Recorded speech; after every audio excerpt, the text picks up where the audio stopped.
Serial में आने वाला एक नया ट्विस्ट। जी हाँ, अब अनुपमा पर लगने वाला है चोरी का इल्जाम। जो नेकलेस तोशु ने चोरी कर लिया है वो किसी और के बैग से नहीं बल्कि अनुपमा के बैग से निकलने वाला है। जब वो हार अनुपमा के बैग से निकलेगा तो सबके पैरों तले जमीन खिसक जाने वाली है। यशदीप को और अनुज को तो अपनी आंखों पर यकीन ही नहीं होता कि उन्होंने क्या देख लिया है।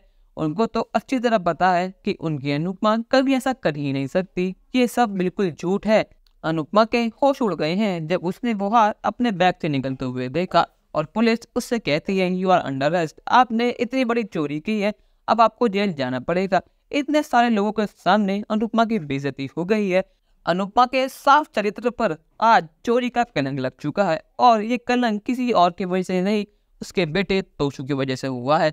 इस बेटे के लिए उसने अपनी जान खतरे में डाली, सब कुछ करा और उस बेटे ने आज उसके बदले उसे ये दे दिया। असल में दोस्तों, तोशु के गुंडे दोस्त उसे बार बार मैसेज कर रहे हैं कि आज तुम्हारा लास्ट दिन है, अगर आज तुमने पेमेंट नहीं करी तो हम तुम्हारी फैमिली को जान से मार देंगे। और अनुज ने भी तोशु पर ज्यादा ही भरोसा कर लिया है। वो तोशु को सबसे महंगी ज्वेलरी की चाबी दे देता है जिससे वो लॉकर एक्सेस कर सके और यही देखकर तोशु के मन में लालच आ जाता है और वो उस ज्वेलरी को चुराने लगता है। पर लेकिन जैसे ही वो ज्वेलरी को वहां से निकाल ही रहा होता है, इतने में पीछे से अनुपमा आ जाती है और वो कहती है तू यहाँ क्या कर रहा है।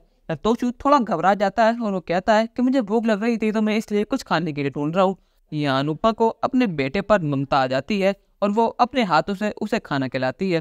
पर लेकिन जैसे ही ये खबर फैलती है कि एक डायमंड का हार चोरी हो गया है, वहाँ तुरंत ही पुलिस आ जाती है और पुलिस सबसे कहती है कि आप सभी एक रूम में आ जाइए और अपने सारे बैग्स और सब चीज़ लेके आइए।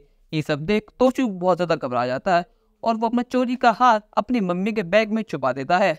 और जब चेकिंग होती है तो वो हार अनुपमा के बैग से निकलता है। अनुपमा तो बहुत ज़्यादा रोती है, बिलबिलाती है कि मैंने चोरी नहीं करी और यजीद से आके गले लग जाती है कि सर आपको तो पता है ना कि मैं चोर नहीं हूँ, आज तक मैंने कभी किसी ने 1 रुपया नहीं चुराया और ये मेरे पे इतना बड़ा इल्ज़ाम लगा रहे हैं। यजीद भी अनुपमा की हेल्प करता है और वो सबसे कहता है कि अनुपमा जी ऐसी नहीं है, आपको कुछ गलतफहमी हुई है, इनको फंसाया गया है। लेकिन सारे सबूत अभी अनुपमा को ही दोषी ठहरा रहे हैं। अनुपमा के खिलाफ एक भी सबूत नहीं है जो उसे ये साबित कर सके कि अनुपमा निर्दोष है। अनुपमा यशदीप के गले लगकर रोने लगती है कि सर प्लीज मुझे बचाइए ना, मुझे जेल नहीं जाना, आखिर मैंने कुछ गलत किया ही नहीं है। अनुज को भी अनुपमा पूरा भरोसा है कि अनुपमा कभी ऐसा कर ही नहीं सकती। पर लेकिन जब अनुपमा यशदीप से मदद मांगने जाती है तो अनुज को बहुत ज्यादा गुस्सा आता है। जब अनुपमा उससे गले लगती है तो उसे और ज्यादा गुस्सा आता है कि उसकी अनुपमा किसी और से मदद क्यों मांग रही है। जब मेरी अनु पर कोई मुसीबत आई है तो मैं उसके लिए हूं ना, तो वो किसी और से मदद क्यों मांग रही है, आखिर मेरे होते हुए ऐसा क्यों हो रहा है। या अनुज सिचुएशन को समझने की कोशिश करता है, वो पुलिस से बात करता है। मैं मानता हूँ ये हार भले ही अनुपमा के बैग से निकला हो, पर मैं ये आपको अश्योर करता हूँ कि ये अनुपमा ने बिल्कुल चोरी नहीं की है, इसको फ्रेम किया गया है। पुलिस वाले कहते हैं कि अगर आपके पास कोई सबूत हो तो वह हमें दिखा दीजिए, वरना हमें इन्हें अरेस्ट करना ही होगा। यहाँ सभी स्टोर्स के ओनर अनुज पर नाम लगा देते हैं। वो कहते हैं आखिर आप इन कितनी साइड क्यों ले रहे हैं, कहीं इस चोरी में आपने इनका साथ तो नहीं दिया, आफ्टर ऑल आपके पास ही इसकी की थी। तो जब भी अनुज को ध्यान आता है कि वो की उसने तोशु को दी थी और वह तोशु को ढूंढता है, पर लेकिन तोशु दूर दूर तक कहीं नहीं मिलता। वो समझ जाता है कि ये चोरी किसी और ने नहीं, तोशु ने की है।